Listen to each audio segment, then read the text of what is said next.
নমস্কার। গল্পের সাথে কিছুক্ষণে আমি প্রিয়াঙ্কা আপনাদের সকলকে স্বাগত জানাচ্ছি। আশা করছি আপনারা সকলে ভালো আছেন, সুস্থ আছেন। আজ যে উপন্যাসটি আমি পাঠ করতে চলেছি তার পরতে পরতে লুকিয়ে আছে রোমাঞ্চ এবং ভৌতিক অভিজ্ঞতা। আর এই সকল কর্মকাণ্ডই একটি ভিলাকে ঘিরে। ভিলাটির নাম কি জানেন? মায়াভিলা। এই মায়াভিলা উপন্যাসটির রচয়িতা হলেন কৃষ্ণেন্দু মুখোপাধ্যায়। আসুন তাহলে সকলে মিলে আমরা এই মায়াভিলার প্রথম পর্বটি শুনে নিই।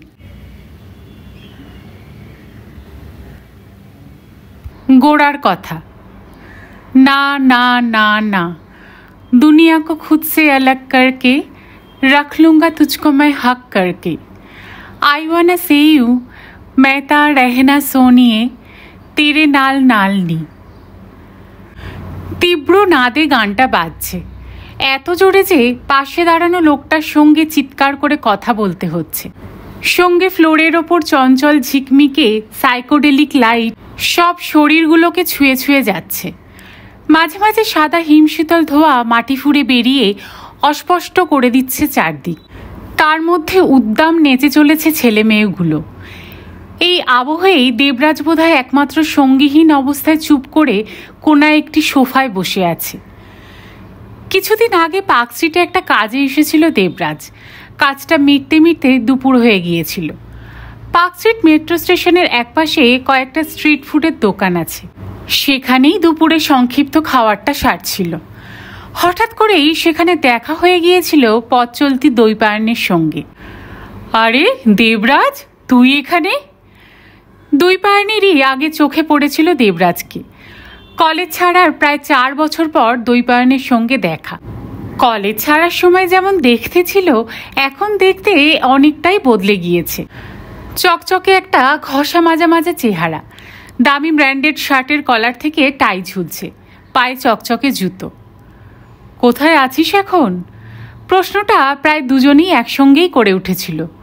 একটাই প্রশ্ন, কিন্তু উত্তরটা দুরকম। দৈপায়ন এখন নাকি ছোট্ট টিভি চ্যানেলের নিউজ এডিটর, আর দেবরাজ এখন একটা ছোট্ট সাপ্তাহিকের একমাত্র মাইনে পাওয়া সাংবাদিক। মাধ্যমটা আলাদা হলেও খবর নিয়ে দুজনেরই কারবার। অবশ্য একটা নামি টিভি চ্যানেলের সঙ্গে ছোট সাপ্তাহিকের কোনো তুলনাই চলে না। কিছুক্ষণ খুচরো 2-4 কথার পর দৈপায়ন বলেছিল, এভাবে হবে না বুঝলি, জমিয়ে একটা আড্ডা দিতে হবে। সামনে শনিবার ফ্রি আছিস? সেই দিনই ঠিক হয়ে গিয়েছিল আজকে সন্ধেতে ব্লু স্পাইডার ডিস্কো থেকে আসার প্রোগ্রামটা। দৈপায়ন বলেছিল ডিস্কো থেকটা নতুন হলেও দারুণ হ্যাপেনিং, শনিবার শনিবার ও আসে। যা বর্ণনা দিয়েছিল দেবরাজের একটা আগ্রহ জন্মেছিল। আসলে এর আগে কখনো কোনো ডিস্কো থেকে আসেনি দেবরাজ। আড্ডা দেওয়ার অভিপ্রায়েই বেশ ফুরফুরে মেজাজেই সময় মতো ডিস্কো থেকে পৌঁছে গিয়েছিল দেবরাজ। ভেবেছিল অনেকদিন পর দু বন্ধু মুখোমুখি বসে চুটিয়ে আড্ডা হবে। তাছাড়া ওদের সাপ্তাহিক ডিস্কো থেক নিয়ে কখনো কোনো আর্টিকেল লেখাও হয়নি। এটা নিয়ে কিছু একটা ফিচার লেখা যায় কি না সেটাও মাথায় ছিল। ডিস্কো থেকে ঢোকার সময় ছোট্ট একটা সমস্যা হয়েছিল দেবরাজের। ব্যাপারটা জানা থাকলেও খেয়াল ছিল না। কোনো সঙ্গিনী ছাড়া অনেক ডিস্কো থেকেই একা একা ঢুকতে দেয় না। দেবরাজের অবশ্য একটা মুশকিল আসান ছিল, প্রেস কার্ডটা। ইস্টার্ন মেট্রোপলিটন বাইপাসের একটা হোটেলের বেসমেন্টে ব্লু স্পাইডার ডিস্কো থেকটা খুব একটা নামই নয়। ঢোকার মুখে সিকিউরিটি নামধারী বাউন্সাররা আটকালেও প্রেস কার্ডটা কাজে লেগে গিয়েছিল। ছোট বড় কাগজের বিচার না করে ওরা ছেড়ে দিয়েছিল। ডিস্কো থেকের ভেতরে যখন পা রেখেছিল দেবরাজ, তখনও ফ্লোরে সেরকম নাচানাচি শুরু হয়নি। পানীয়র গ্লাস হাতে নিয়ে ছেলেমেয়েরা নিজেদের মধ্যে জটলা করেই বেশি গল্প করছিল। ডিজে পুরনো দিনের গানের রিমিক্স বাজাচ্ছিল। এক কোনায় একটা সোফায় চুপ করে বসে চারিদিকে চোখ বোলাচ্ছিল দেবরাজ। দিব্যি লাগছিল। কিন্তু দৈপায়ন যখন এলো, মেজাজটা হঠাৎ করেই দমে গিয়েছিল দেবরাজের। দৈপায়নের সঙ্গে একটি মেয়ে। দৈপায়ন যে কাউকে সঙ্গে নিয়ে আসবে বলেনি। মেয়েটার সঙ্গে আলাপ করিয়ে দিয়েছিল, রুদ্রাক্ষী। আটোসাটো পোশাকের স্মার্ট ঝকঝকে সুন্দরী মেয়ে। দেবরাজের উল্টো দিকের সোফায় ঘন হয়ে বসেছিল দুজনে। দেবরাজ খেয়াল করছিল দ্বৈপায়নের পুরো মনোযোগটাই রুদ্রাক্ষীকে ঘিরে। যে উদ্দেশ্যে আসা, সেই পুরনো কলেজের বন্ধুর সঙ্গে আড্ডা মারার কোনো ইচ্ছেই নেই। কিছুক্ষণের মধ্যে দেবরাজ আরও খেয়াল করেছিল দ্বৈপায়নের সঙ্গে রুদ্রাক্ষীর নিজেদের কথাবার্তাগুলো কীরকম যেন খাপ ছাড়া। একটা সময় রুদ্রাক্ষী ওয়াশরুমের দিকে যেতে দ্বৈপায়নকে একান্তে পেয়ে দেবরাজ জিজ্ঞাসা করেছিল, মেয়েটাকে কতদিন চিনিস? দ্বৈপায়ন খুব গম্ভীর হয়ে দেবরাজের দিকে তাকিয়ে পাল্টা প্রশ্ন করেছিল, কেন? না মানে, কথা শেষ করতে পারেনি দেবরাজ। এর বেশি খোলসা করে জিজ্ঞাসা করলে প্রশ্নটা বোধহয় খুব ব্যক্তিগত হয়ে যেত। দেবরাজকে আড়ষ্ট হয়ে প্রশ্নটা গিলে ফেলতে দেখে হো হো করে হেসে উঠেছিল দ্বৈপায়ন। দিন নয়, কত মিনিট জিজ্ঞাসা কর। মানে, তুই এখানে ঢোকার আগে খেয়াল করিসনি? কি, হোটেলের এন্ট্রান্সের বাইরের বাদিকটা? দ্বৈপায়নের এরকম হেয়ালি করে কথা বলাগুলো কিছুই মাথায় ঢোকেনি দেবরাজের। বাইক চালিয়ে এই হোটেলে এসেছে, হোটেলের পার্কিং লটে বাইকটা রেখে ডিস্কো থেকে এসে ঢুকেছে, সেরকম কিছু চোখে পড়েনি। দ্বৈপায়ন মিটিমিটি হেসে বলছিল, ওয়ান নাইট স্ট্যান্ড পার্টনার, যা বাইরে যা, ডান দিকটা গিয়ে দেখ, একটু অন্ধকারে শার্ট দিয়ে মেয়েগুলো দাঁড়িয়ে আছে, একটাকে পছন্দ করে নিয়ে চলে আয়। এরা তো সঙ্গে একটা মেয়ে না থাকলে ঢুকতেও দেয় না। Call girl? বিস্মিত হয়ে দেবরাজের মুখে শব্দটা ফুটে উঠেছিল। কল গার্ল বলতে তুই যা মানে বুঝিস সবাই ঠিক তা নয়। They want some money and fun, কয়েকটা ড্রিঙ্ক, একটু নাচা গানা, সারা সপ্তাহ খাটাখাটি করে একটা মন ভালো করার সময় কাটালি কিছুক্ষণ, তারপর ফেরার পথে মেয়েটা যেখানে চাইবে একটু ড্রপ করে দিলি। হট কম্পেনিয়ন বলতে পারিস। ইন্টারেস্টেড? চোখ সরু করে তাকিয়েছিল দ্বৈপায়ন। যা বোঝার ততক্ষণে বুঝে গিয়েছিল দেবরাজ। দ্বৈপায়ন যে এভাবে বদলে গিয়েছিল জানত না।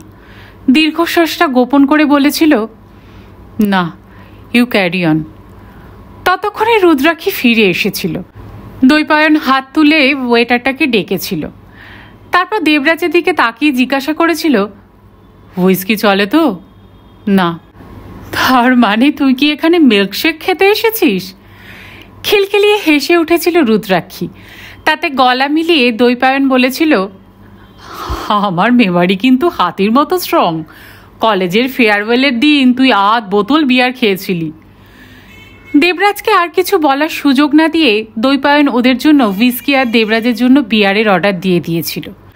কয়েক পেগ হুইস্কি খাওয়ার পর দ্বৈপায়ন রুদ্রাক্ষীকে নিয়ে ডিস্কো ফ্লোরে নাচতে চলে গিয়েছিল। বিয়ারের মাগে চুমুক দিতে দিতে দেবরাজ মনে মনে ভাবছিল কিভাবে এখানকার পরিবেশ নিয়ে একটা আর্টিকেল লেখা যায়। ডিজে ক্রমশ একটার পর একটা আরও উদ্যম গান বাজনা শুরু করেছিল। বহুদিন পর অল্প বিয়ার খেয়েই একটু ঝিমুনি লাগছিল দেবরাজের। হঠাৎ একটা গন্ডগোলের আওয়াজ শুনতে পেয়ে সজাগ হয়ে উঠল। ডিজে গানটা বন্ধ করে দিল। সাইকোডেলিক লাইটটা স্থির হয়ে গেল। কয়েকজন চিৎকার করে উঠল, পুলিশ পুলিশ! মুহূর্তে একটা হুড়োহুড়ি শুরু হয়ে গেল। সবাই দৌড়দৌড়ি করে বেরিয়ে যেতে চাইছে। হুড়োহুড়ির মধ্যে দ্বৈপায়ন আর রুদ্রাক্ষীকেও খুঁজে না পেয়ে দেবরাজ চট করে পরিস্থিতি বুঝতে পারল। অন্যায় কিছু করিনি, কিন্তু পুলিশকে এইসব বোঝানোর ঝামেলায় আর যেতে ইচ্ছে করল না। হুড়োহুড়ির মধ্যে বাইরে পার্কিংয়ে চলে এলো। এদিকটায় পুলিশ আসেনি। দেবরাজ বাইকের কাছে পৌঁছতেই চোখ পড়ল বাইকটার খানিক পেছনে একটু অন্ধকারচ্ছন্ন জায়গায় মাথা নিচু করে একটা মেয়ে চুপ করে দাঁড়িয়ে আছে। বাইকে উঠে স্টার্ট করতেই মেয়েটা এগিয়ে এসে বেশ ইতস্তত করে হাতটা অল্প তুলে দেবরাজকে দাঁড়াতে বলল। দেবরাজ দাঁড়াতেই মেয়েটা বেশ ভীতু গলায় বলল, আমাকে একটু লিফট দেবেন প্লিজ। এবার মেয়েটাকে ভালো করে লক্ষ্য করল দেবরাজ। মেয়েটা একটা কালো ট্রাউজার আর সাদা শার্ট পরে আছে। দুর্দান্ত ফিগার, এক কথায় চোখ ধাঁধানো সুন্দরী, বিশেষ করে চোখ দুটো এত মায়াবী, একবার তাকালে চোখ ফেরানো যায় না। বুকের ভেতরের হৃৎপিণ্ডটা ছলাৎ করে ওঠে। দেবরাজ না বলে থাকতে পারল না। কোথায় যাবেন? এই জায়গাটা থেকে বেরোতে চাই, প্লিজ হেল্প করুন। এই রকম একজন সুন্দরীর অনুরোধকে উপেক্ষা করা যায় না। দেবরাজ বলে উঠল, উঠে বসুন, আমি সল্টলেকের দিকে যাব। থ্যাঙ্কস, আপনি যে কী উপকার করলেন, আমাকে পরম আইল্যান্ডে নামিয়ে দিলেই হবে। মেয়েটা দেবরাজের বাইকে উঠে বসল। মিষ্টি একটা পারফিউমের গন্ধ পেল দেবরাজ। গোটা শরীরটায় একটা ভালো লাগার আবেশ ছড়িয়ে গেল। বাইকটা চালাতে চালাতে দেবরাজের সাংবাদিক মন থেকে একটা প্রশ্ন উঠে এলো, আপনি নিয়মিত আসেন এখানে? পেছন থেকে উত্তর এলো, না, আজকেই প্রথম। একটু আশ্চর্য হলো দেবরাজ। প্রথম? কার সঙ্গে এসেছিলেন? কিছুক্ষণ চুপ করে থেকে মেয়েটা উত্তর দিল, কারোর সঙ্গে নয়, একা। আবার কিছুক্ষণ চুপ করে থেকে মেয়েটা জিজ্ঞাসা করল, আচ্ছা, দৈপায়ন গাঙ্গুলি আপনার বন্ধু? আপনি চেনেন নাকি দৈপায়নকে? দেবরাজ একটু অবাক হয়ে জানতে চাইল। চিনি, তবে আলাপ নেই। মানে? মেয়েটা শান্ত গলায় বলতে আরম্ভ করল, উনি চ্যানেল ওমেগার নিউজ এডিটর, পরিচয়টা জানি।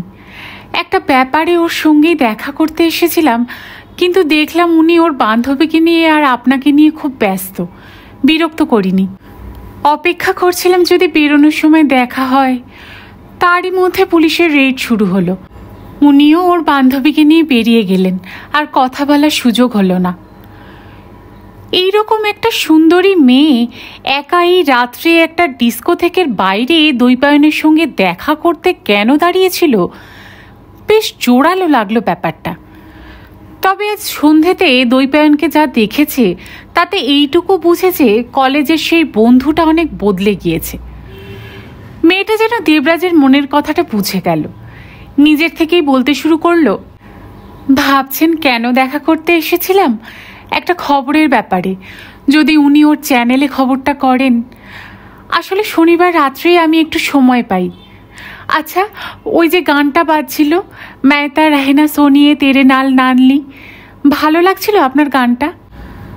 না, আসলে আমার এখনকার হিন্দি গান আর বিশেষ ভালো লাগে না। আমার পছন্দ কিশোর, রফি, মুকেশ, পুরনো দিনের গান। কিশোর, রফি, মুকেশ এসব শুনিনি, তবে আমারও পছন্দ পুরনো দিনের গান, অবশ্য ওয়েস্টার্ন। আপনি হয়তো এসব আর্টিস্টদের নামই শোনেননি। কিশোর, রফি, মুকেশ শোনেননি? মেয়েটার কথায় ক্রমশ আরও বিস্মিত হতে লাগলো দেবরাজ। একসময় জিজ্ঞাসা করে ফেলল, কোথায় থাকেন আপনি? অনেক দূরে, জায়গাটার নাম বললে আপনি চিনতেও পারবেন না। তবে আমাদের বাড়িটার নাম খুব সুন্দর, মায়াভিলা।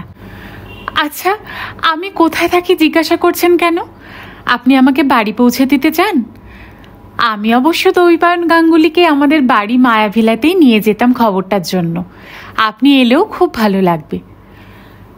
মেয়েটা ক্রমশ সহজ হয়ে উঠেছে। দেবরাজ সতর্ক হলো, এসব মেয়েরা গণ্ডগোলের হয়। ইঙ্গিতপূর্ণ কথা বলতে শুরু করেছে। সতর্ক হয়ে কোনো উত্তর না দিয়ে চুপ করে থাকলো। পরমা আইল্যান্ডটা দূর থেকে দেখা যাচ্ছিল। দেবরাজের মনে হলো যত তাড়াতাড়ি পারে মেয়েটাকে নামিয়ে দিতে পারলে বাঁচে। পরমা আইল্যান্ডের একটু আগে মেয়েটা দাঁড়াতে বলল।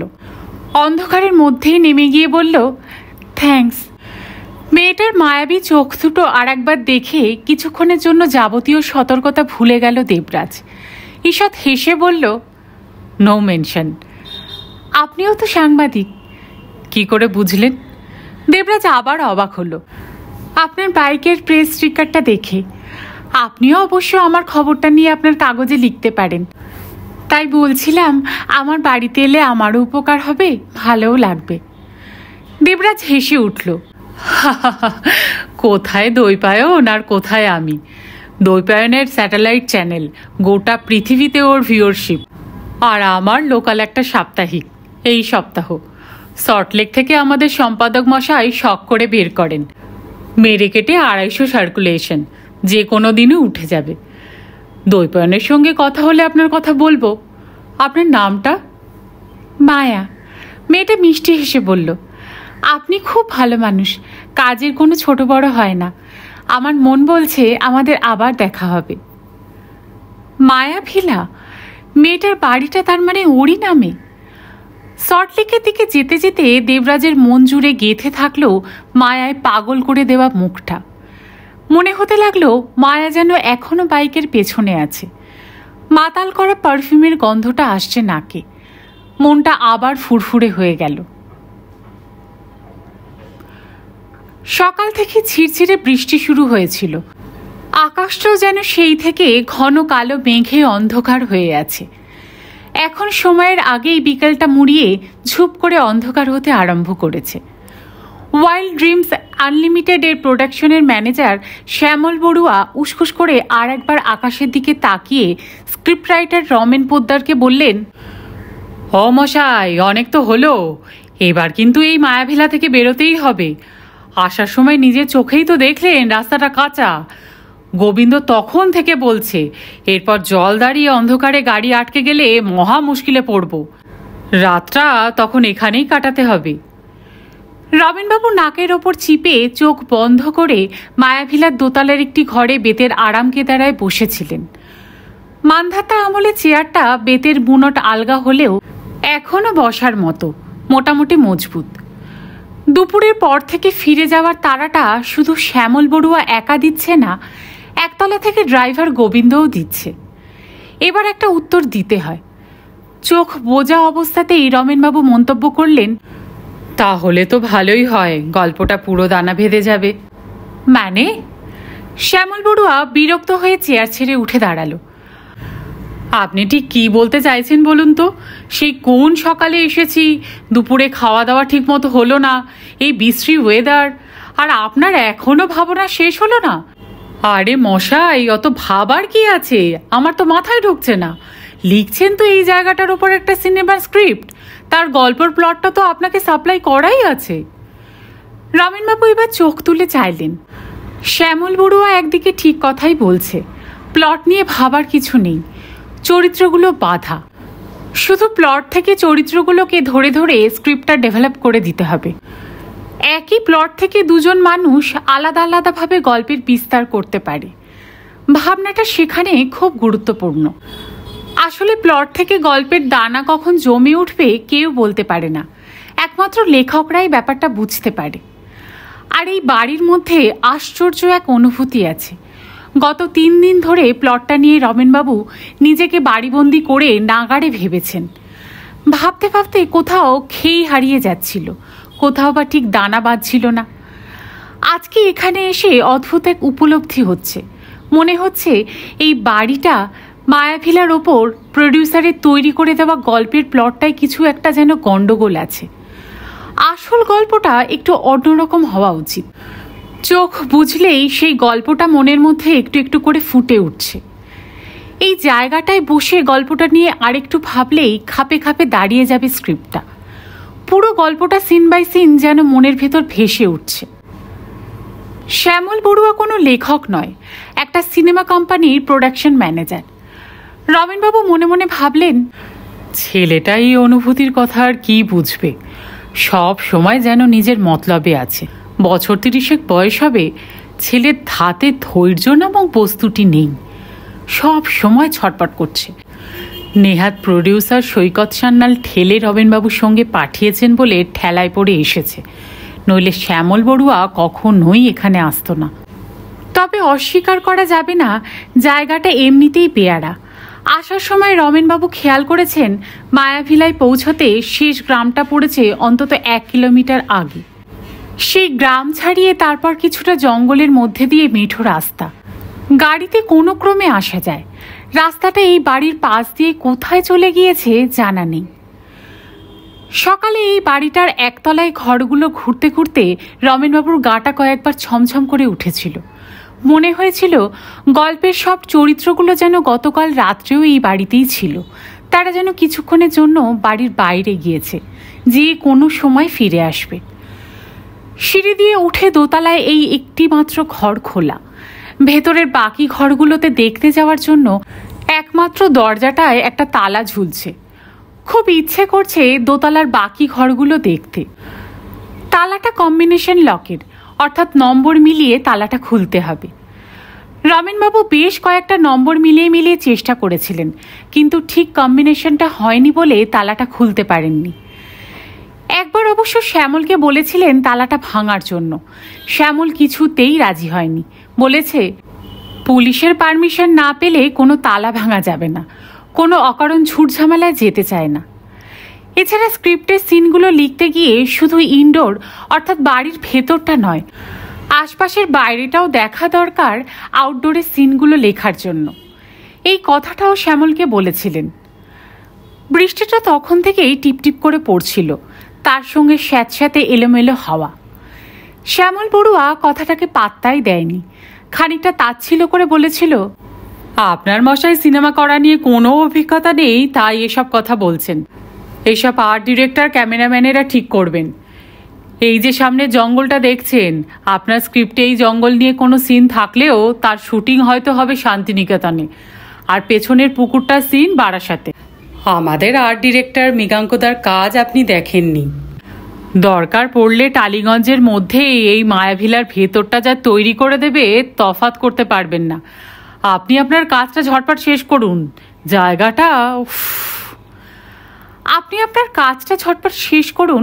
জায়গাটা আমার ভালো লাগছে না।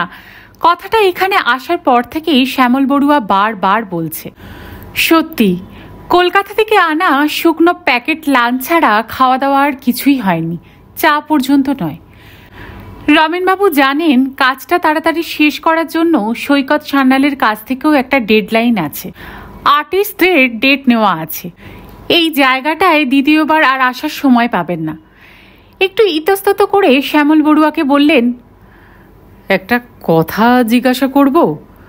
আচ্ছা, অরিজিনাল প্লটটা যিনি লিখতে লিখতে অসুস্থ হয়ে পড়েছিলেন, মানে আমি অসীম ব্যানার্জির কথা বলছি, উনি কি এখানে এসে এক রাত্রি ছিলেন?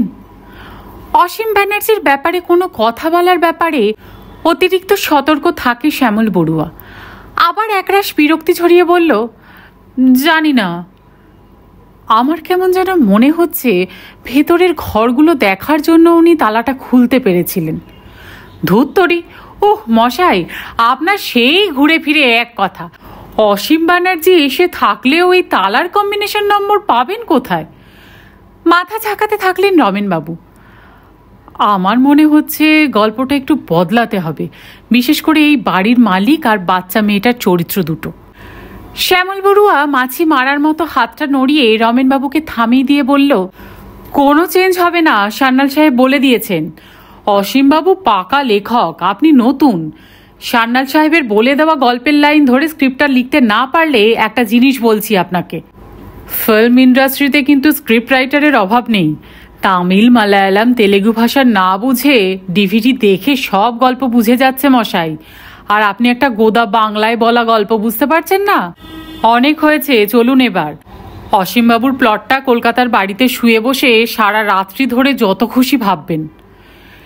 একটু চুপ করে থেকে রমেনবাবু বললেন, অসীমবাবুর গল্পের প্লটে আছে বাচ্চা মেয়েটা মারা গিয়েছিল, কিন্তু আমার মনে হচ্ছে মারা যায়নি। আচ্ছা, এখানে কি আপনি খুব ক্ষীণ একটা বাচ্চা মেয়ের কান্না শুনতে পেয়েছেন? জায়গাটা এমনিতেই গা ছমছমে, এসব শুনতে ভালো লাগছিল না শ্যামল বড়ুয়ার। মৃদু ধমক দিয়ে আবার তাড়া দিল, না মশাই, হাসি কান্না কিছুই শুনিনি। এসে থেকে শুনছি শুধু আপনার আট ভাব। আর শুধু জানি এ বাড়িতে গত 70 বছর চামচিকি ছাড়া আর কেউ বসবাস করেনি। একটু আনমনা হয়ে রমেনবাবু বললেন, সত্যি শুনতে পাননি? উফ, সেই একই কথা। আপনি তো আচ্ছা বোরিং লোক মশাই। শুনুন, আমি ভাটের লেখক নই, একটু কম কল্পনাপ্রবণ। চলুন চলুন। আবার কিছুক্ষণ চুপ করে থেকে রমেনবাবু বললেন, আপনার যদি কলকাতায় ফেরার তাড়া থাকে আপনি বরং এগিয়ে যান। আপনাকে কথা দিচ্ছি, সৈকতবাবুর গল্পের লাইনেই আমি গল্পটা লিখে দেব। চোখ বড় করে শ্যামল বড়ুয়া বললেন, আর আপনি? ভেতর থেকে এখান থেকে যাওয়ার একটা অদ্ভুত অনুভূতি হচ্ছে, কিছু একটা যেন পরিষ্কার হয়েও হচ্ছে না। আমার কথা ভাববেন না, আমি ঠিক বাস ধরে রাত্রের মধ্যে কলকাতায় পৌঁছে যাব। আপনিও কি পাগল হয়ে গেলেন নাকি মশাই? একে এই বৃষ্টি বাদলা, তার ওপরেই ভুতুরে বাড়ি, মাইল খানেকের মধ্যে কোনো জনমানুষ নেই। এই বাড়িতে ভূত থাকুক না থাকুক সাপ খোপ বিছে আছে। রমেনবাবু হাসলেন, ও নিয়ে আপনি চিন্তা করবেন না, আমি বাঁকুড়ার প্রত্যন্ত গ্রামে বড় হয়েছি। বৃষ্টি বাদলার মধ্যে জঙ্গলে একা হাঁটার অভ্যেস আছে। তারপর সঙ্গে শান্তিনিকেতনে ঝোলা ব্যাগটা দেখিয়ে বললেন, সঙ্গে টর্চ, জলের বোতল, বিস্কুটের প্যাকেট সব সময় থাকে। আমি ঠিক ম্যানেজ করে নিতে পারবো। শ্যামল বড়ুয়া ভরসা পেল না।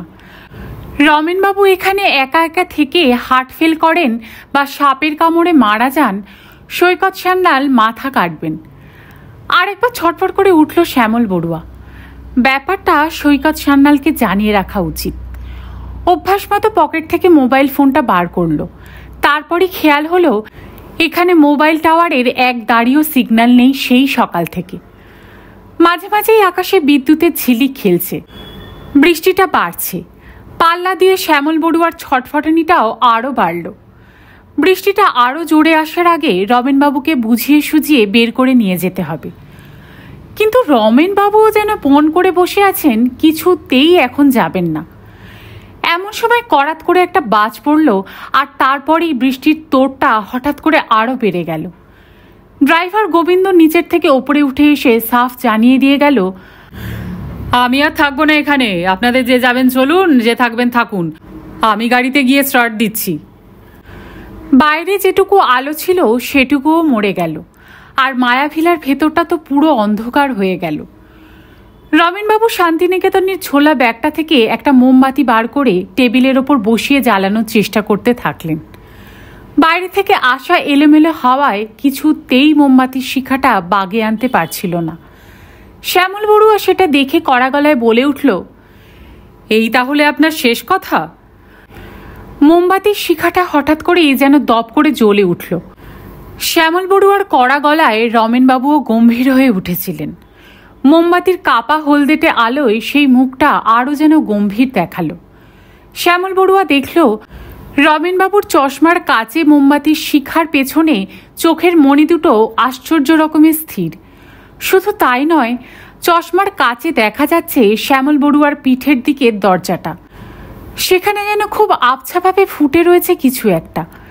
একটা বাচ্চা মেয়ে কি? কানের কাছে একটা অস্পষ্ট ফিসফিসানি কান্নার আওয়াজ।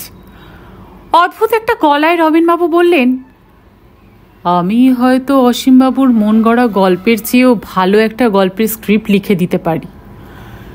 রমেনবাবুর গলার পাল্টে যাওয়া স্বরটা শুনে শ্যামল বড়ুয়ার শিরদাঁড়া দিয়ে কনকনে একটা ঠান্ডা স্রোত নেমে গেল।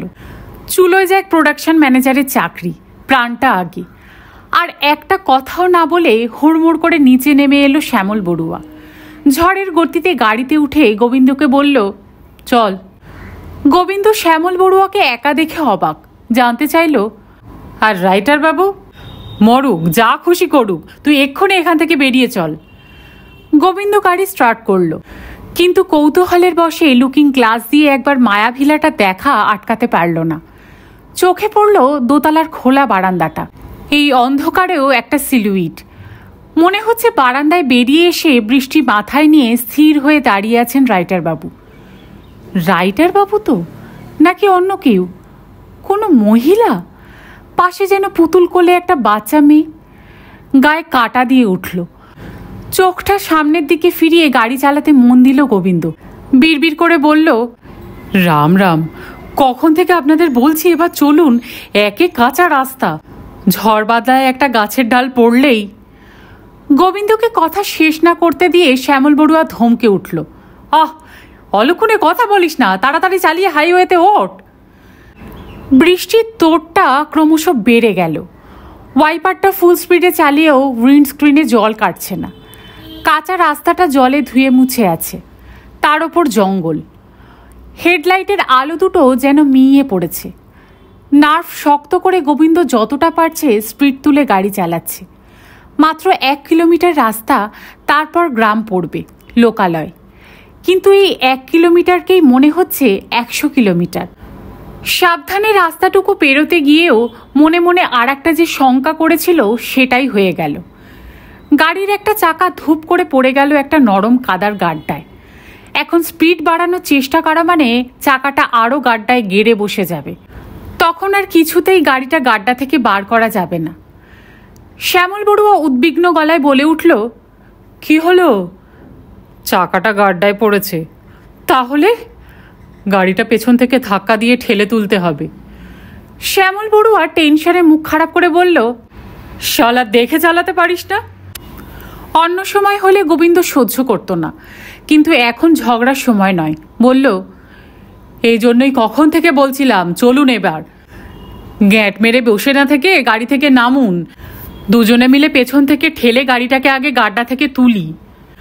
শ্যামল বড়ুয়া আর গোবিন্দ গাড়ি থেকে নেমে বৃষ্টিতে ভিজতে ভিজতে পেছন থেকে গাড়িটা ধাক্কা দিতে শুরু করতেই শ্যামল বড়ুয়ার পকেটে বেজে উঠল মোবাইল ফোনটা। শ্যামল বড়ুয়া মনে একটু ভরসা পেল, যাক মোবাইলের সিগন্যালটা তাহলে এসেছে। কিন্তু ফোনটা বার করতেই চমকে উঠল, সিএলআইতে রমেন পোদ্দার। ফোনটা ধরে হ্যালো বলতে গিয়ে গলাটা যেন একটু কেঁপে গেল। ফিরে আসুন শ্যামলবাবু। মানে? গলাটা স্বাভাবিক করতে গিয়েও করতে পারল না শ্যামল বড়ুয়া। আমার কাজটা হয়ে গিয়েছে, এখন আর ফিরতে পারবো না। গাড়ির চাকা কাদায় আটকে গিয়েছে, বেশি দূর আসিনি, আপনি বরং হেঁটে চলে আসুন।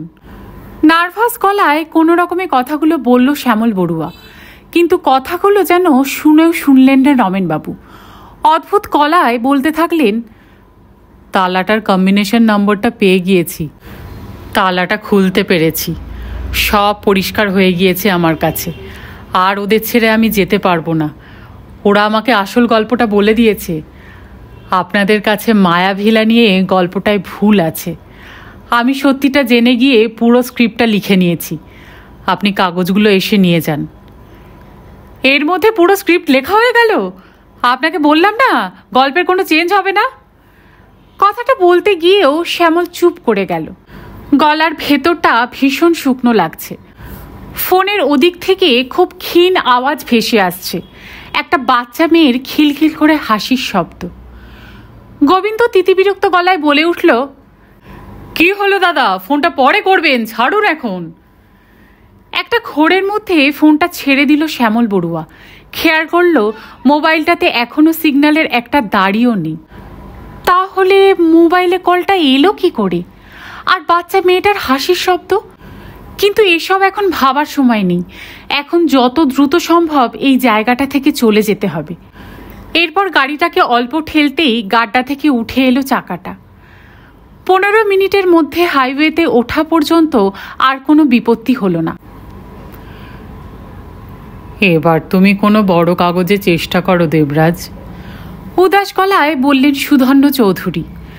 ভ্যাবসা গরমে আগোছালো ছোট্ট অফিসে নড়বড়ে একমাত্র টেবিলের একদিকে মাথা এলিয়ে বসে আছেন সুধন্যবাবু। উল্টো দিকে চুপ করে মাথা নিচু করে বসে আছে দেবরাজ আর রিঙ্কি। টেবিলটার ওপরে একগোছা বিক্রি না হওয়া এই সপ্তাহ কাগজ। একটু আগে কাগজের তোড়াটা একরকম ছুঁড়ে ফেলে দিয়ে গিয়েছে নিতাই। সেই সঙ্গে বেশ কয়েকটা কটু কথা শুনিয়ে গিয়েছে। সুধন্যবাবু এই সপ্তাহ সাপ্তাহিক কাগজের মালিক, সম্পাদক এবং অনেক খবরের সংবাদদাতা। ব্যাংকের উঁচু পোস্ট থেকে অবসর নেওয়ার পর একটা দীর্ঘদিনের স্বপ্ন পূরণ করতে মেয়ে রিঙ্কিকে নিয়ে অনেক উৎসাহ নিয়ে বার করেছিলেন কাগজটা। সুধন্যবাবুর কিছু বড় কোম্পানিতে জানাশোনার সূত্রে কয়েকটা বড় বিজ্ঞাপন আর স্থানীয় কিছু ছোটোখাটো বিজ্ঞাপনের ভরসায় শুরু হয়েছিল কাগজটা। বড় বিজ্ঞাপনগুলো কমেছে। স্থানীয় বিজ্ঞাপন বলতে আছে প্রাইভেট টিউটার, পেইং গেস্ট আর গানের দিদিমণিদের বিজ্ঞাপন। আর একদিকে বেড়েছে কাগজ বার করার খরচ, তার ওপর বিক্রি নেই। প্রত্যেক শনিবার ভোরবেলায় যখন সেন্টারে বড় কাগজের গাড়ি আসে, নিতাইদের মতো খবরের কাগজওয়ালাদের তোষমত করে নিজেদের কাগজগুলো বিক্রি করার জন্য ধরান সুধন্যবাবু। এবার একে একে তারাও সরে যাচ্ছে। দেবরাজ এই সপ্তাহ সাপ্তাহিকের একমাত্র মাইনে পাওয়া সাংবাদিক। মাইনেটা অবশ্য যৎসামান্য, সেটা নিয়ে দেবরাজ ভাবে না। বয়স অল্প। দেবরাজ আসলে চায় কাজ শিখতে এবং সুধন্যবাবুর কাছ থেকে ভালো কাজ শেখার যেন শেষ নেই। দেবরাজ মাঝে মাঝে অবাক হয়ে ভাবে, যে মানুষটা সারাটা জীবন ব্যাংকে হিসাব নিকাশের কাজ করে গেলেন, তিনি এত ভালো খবর লেখেন কি করে? এরকম একজন গুণী মানুষকে যখন নিতাইয়ের মতো ছেলেরা অপমান করে কাগজগুলো টেবিলের ওপর ছুঁড়ে ফেলে দিয়ে যায়, দেবরাজের মনে হয় অপমানের হুলগুলো যেন নিজের গায়েও বিঁধছে। এই যে কাগজের বিক্রি দিনে দিনে ক্রমশ কমে যাচ্ছে, সাংবাদিক হিসাবে কোথাও যেন নিজেরও দায় আছে তাতে। তুমি এত ভেঙে পড়ছো কেন বাবা? রিঙ্কি সুধন্যবাবুকে চাঙ্গা করতে বলতে থাকলো। তুমিই তো বলো, মাত্র একটা দুর্দান্ত খবর সবার আগে ছেপে দিতে পারলে কাগজের ভাগ্যটা ঘুরে যেতে পারে। আমরা হয়তো পরের শনিবারেই বার করে ফেলতে পারবো সেরকম কিছু একটা খবর। সুধন্যবাবু ম্লান হাসলেন। আমি এখনো সেটাই বিশ্বাস করি, কিন্তু সেরকম খবর আর আমরা পেলাম কই? লোকের এখন পকেটে পকেটে ইন্টারনেট, যেমন ইচ্ছে যা ইচ্ছে পড়তে পারছে। না, একটা সিদ্ধান্ত নিয়েই নিলাম বুঝলি, এইভাবে আর চলতে পারে না। এই মাসটাই শেষ। কয়েকটা বিজ্ঞাপনের অ্যাডভান্স নেওয়া আছে, সেগুলো ছেপে বেরিয়ে গেলেই বন্ধ করে দেব এই সপ্তাহ। দেবরাজ ক্যালেন্ডারের দিকে তাকালো। এই মাসটা সবে শুরু হয়েছে, তবে আর মাত্র 3টে শনিবার আছে, তারপরে বন্ধ হয়ে যাবে এই সপ্তাহ। লুকিয়ে একটা দীর্ঘশ্বাস ফেলল দেবরাজ। তারপর নিজেকে সামলে সুধন্যবাবুকে বলল, আজকে কোথায় একটা যেতে হবে বলছিলেন না স্যার? কোথায় যেতে হবে, কি খবর জোগাড় করতে হবে, তার লিস্টটা সুধন্যবাবু নিজেই তৈরি করেন। এই অবস্থাতে যে দেবরাজ ডিউটি খুঁজছে সেটা দেখে ভালো লাগলো সুধন্যবাবুর। ডায়েরিটা খুললেন। একটা রাজনৈতিক দলের মিটিং আছে, একটা বাস স্ট্যান্ডের উদ্বোধন আছে। ইতিহাসবিদ অমূল্যবাবু একটা ধারাবাহিক কলাম লিখছিলেন, তার এই সপ্তাহের কিস্তিটা নিয়ে আসার আছে। ডায়েরির পাতা উল্টোতেই পেয়ে গেলেন একটা আমন্ত্রণ পত্রের খাম। চিঠিটা এই ঠিকানায় এলেও এসেছে দেবরাজের নামে। একদম ভুলে গিয়েছিলেন ওটা দেবরাজকে দিতে। দেবরাজের দিকে খামটা এগিয়ে দিয়ে বললেন, তোমার নামে একটা চিঠি আছে। দেবরাজ হাত বাড়িয়ে খামটা খুলে কার্ড বার করে বেশ অবাকই হলো।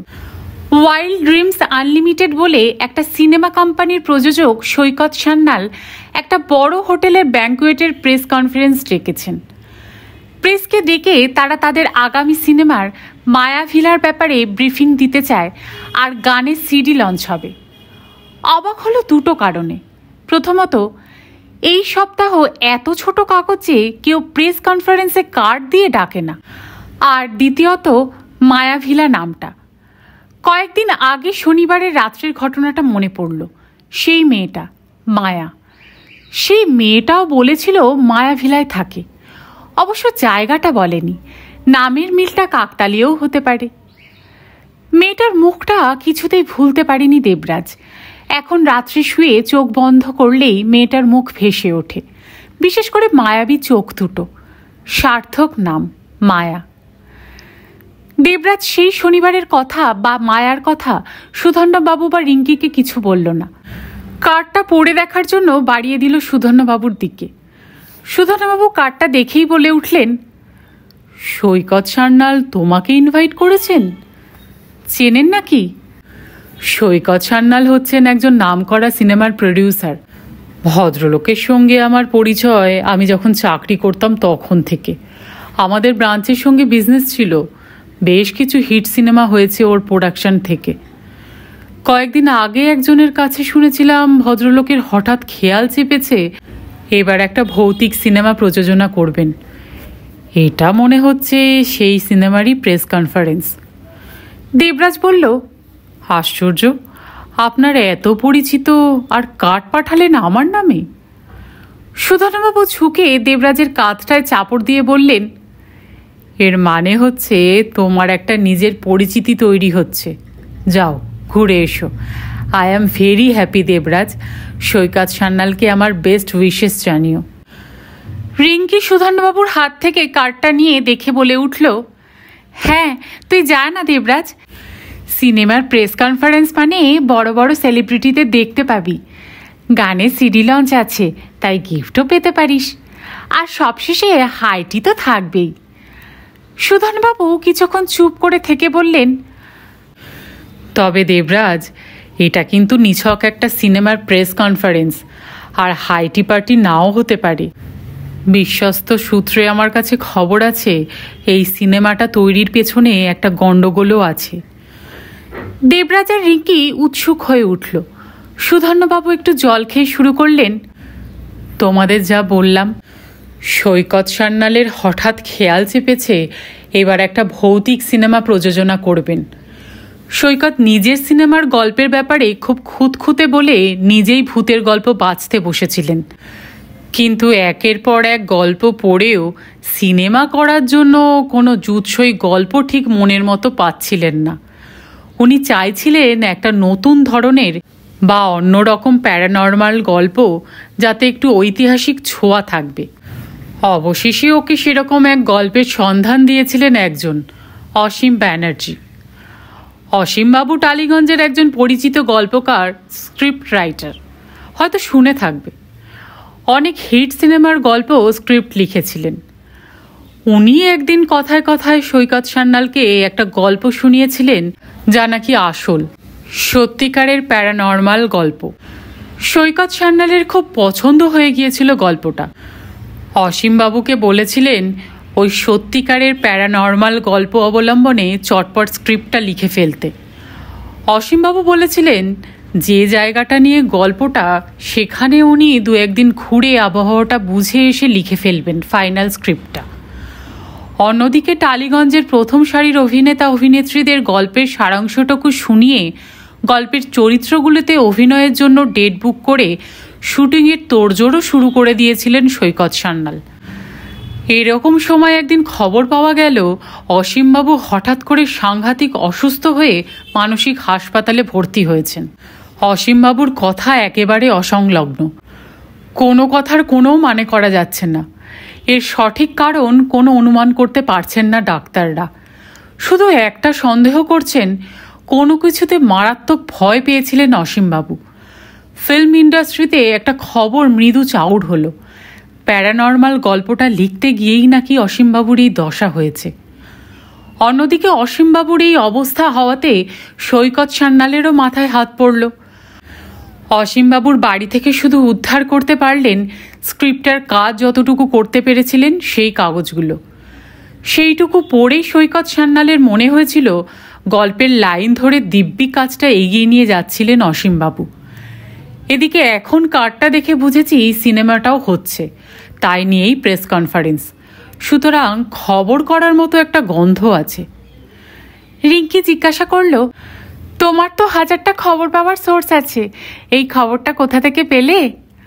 সুধনবাবু হাসলেন। সৈকত সান্যালের অফিসে বিলাস সাউ বলে একটা লোক কাজ করত। সৈকত সান্যালের ব্যাংকের কাগজপত্র নিয়ে আমার কাছে আসতো মাঝে মাঝে, ভালোই আলাপ ছিল। সেদিন করুণাময়ীর কাছে হঠাৎ দেখা হয়েছিল। দু কথার পর বিলাস বলল, এখনও সৈকত সান্যালের চাকরিটা ছেড়ে দিয়েছে। ওই এই সিনেমাটার ঘটনা পড়ল। সিনেমাটা করবেন বলে জেদ চেপে গেছে সৈকত সান্যালের, তবে ভেতরে ভেতরে আরও নাকি অনেক গণ্ডগোল চলছিল। সবটা অবশ্যই বিলাসের জানা নেই, তবে লোকে চাকরি ছেড়ে দিলে অনেক সময় পুরনো মনিবের ওপর অনেক গালমন্দ করে, তাই সত্যাসত্য জানা নেই।